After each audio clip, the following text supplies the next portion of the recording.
Good morning बच्चों।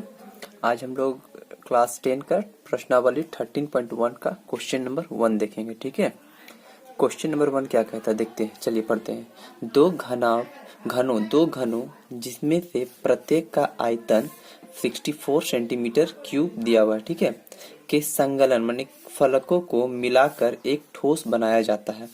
इससे प्राप्त घनाभ का पृष्ठीय क्षेत्रफल ज्ञात करें।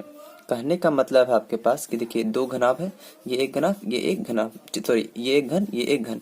इन दोनों घनों को आपस में क्या किया गया, जोड़ दिया गया। ठीक है, इस तरह आपको जोड़ दिया गया, मतलब एक फलक को माने यहाँ पे ये जैसे एक घनाभ का ये फलक है ना, दोनों घनाभ को फलकों को एक तरह से क्या कर दिया गया, जोड़ दिया गया। जब इसको जोड़ दिया गया तो ये घनाभ बन गया, दो घनों को जोड़ने पे एक घनाभ बन गया। तो आपको बताया गया इस घनाभ का पृष्ठीय क्षेत्रफल आपको क्या करना है, निकालना है। चलिए गिवन दैट यानी कि दिया गया क्या है कि प्रत्येक घनों का आयतन कितना 64 सेंटीमीटर क्यूब, क्योंकि आपको क्वेश्चन में दे चुका है।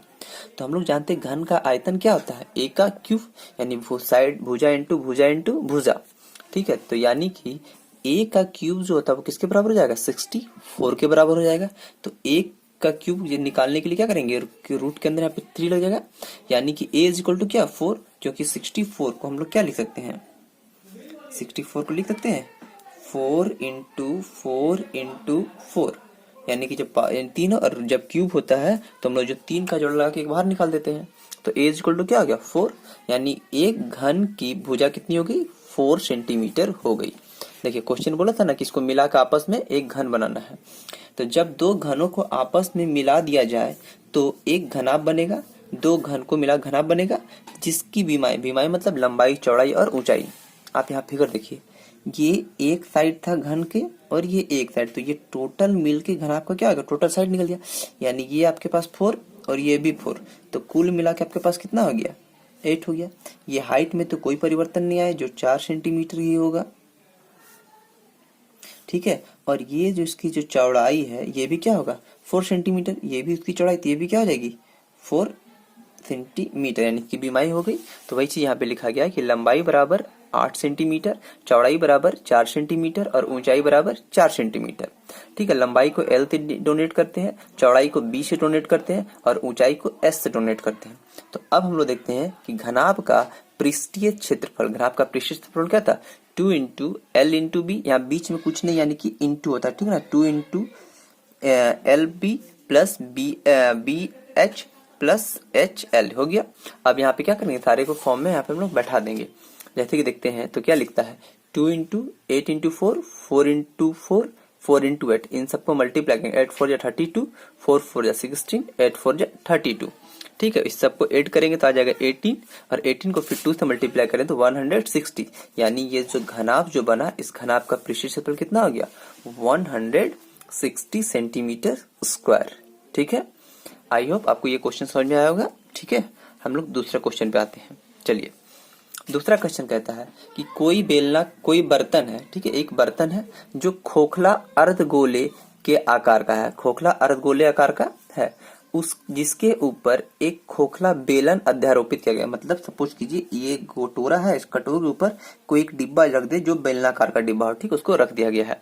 यानी अर्धगोले का व्यास मतलब यहाँ से लेके पूरा ये होता है व्यास, होता है ना अर्धगोले का, ये जो पूरा व्यास जो है आपको दे दिया गया 14 सेंटीमीटर, और इस बर्तन यानी पात्र की कुल ऊंचाई मतलब यहाँ से लेके पूरा यहाँ तक की जो हाइट है वो आपको दिया 13 सेंटीमीटर। तो कहता है इस बर्तन का आंतरिक पृष्ठीय क्षेत्रफल ज्ञात कीजिए, मतलब इसके अंदर का जो सतह का क्षेत्रफल आपको ज्ञात करना है।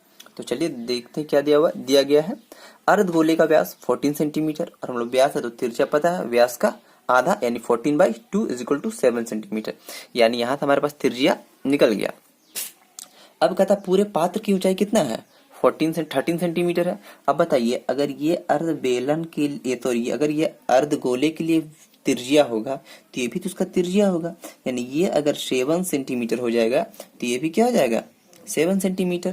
तो वही चीज यहाँ पे 7 सेंटीमीटर कर चुके हैं, और बता रहा आपको कि इस पूरे का हाइट जो वो 13 है, तो ये 13 में थी, ये 7 घट जाएगा तो क्या बचेगा 6, यानी कि पूरे पात्र की ऊंचाई है 13 सेंटीमीटर। तो बेलनाकार भाग की ऊंचाई क्या हो जाएगा 13 - 7 इज इक्वल टू 6 सेंटीमीटर, यानी बेलने अब हो गया। अब उसका बेलने का भाग का त्रिज्या क्या होगा 7 सेंटीमीटर, क्योंकि दोनों का त्रिज्या क्या सेम है। यानी अब बता रहा आपका बेलने का आंतरिक पृष्ठ क्षेत्रफल, यानी इसके अंदर का पृष्ठ क्षेत्रफल, ये दो चीजों से मिलकर बना है, एक बेलन से एक अर्धगोले का, तो दोनों का पृष्ठ क्षेत्रफल निकालना पड़ेगा। तो हम लोग वही लिखे हैं कि अर्धगोले का पृष्ठ क्षेत्रफल प्लस बेलन का पृष्ठ क्षेत्रफल। अर्धगोले का पृष्ठ क्षेत्रफल क्या होता है 2 पाई आर स्क्वायर, और यहाँ प्लस बेलन का पृष्ठ क्षेत्रफल क्या हो गया 2 पाई आर एच। अब ध्यान देंगे यहाँ भी 2 है, यहाँ भी 2 है, यहाँ भी पाई है, यहाँ भी पाई है, यहाँ भी आर है, और दोनों आर तो सेम है, इसलिए इसे कॉमन कर लेते हैं। 2 पाई आर को जब कॉमन कर ले तो यहाँ पे 2 आर था, एक आर निकल चुका है, तो एक आर बचेगा, प्लस यहाँ से 2 पाई आर पूरा कॉमन हो चुका है, बच कौन गया एच, तो यहाँ पे इस एच का वैल्यू पुट कर देंगे। अब इस तारे का वैल्यू हम लोग क्या करते हैं पुट करते हैं। आइए देखिए था 2 इंटू पाई का वैल्यू 22/7 इंटू आर का वैल्यू 7, और था आर प्लस एच यानी कि 7 + 6। सॉल्व करते हैं, ये 7 से ये 7 कट जाएगा, यानी 22 को 2 बार गुना 44 गुना इन दोनों गुना कर देंगे, कितना आ जाएगा 13। अब आप इन दोनों क्या करेंगे मल्टीप्लाई करेंगे, इन दोनों क्या करना है मल्टीप्लाई करेंगे। तो 13 को 44 से मल्टीप्लाई करने पे आ जाएगा आपके पास 572। और ये क्या पृष्ठीय क्षेत्रफल है, तो पृष्ठीय क्षेत्रफल हमेशा सेंटीमीटर जो भी होगा उसका स्क्वायर, अगर सेंटीमीटर में तो सेंटीमीटर स्क्वायर, अगर मीटर में तो मीटर स्क्वायर।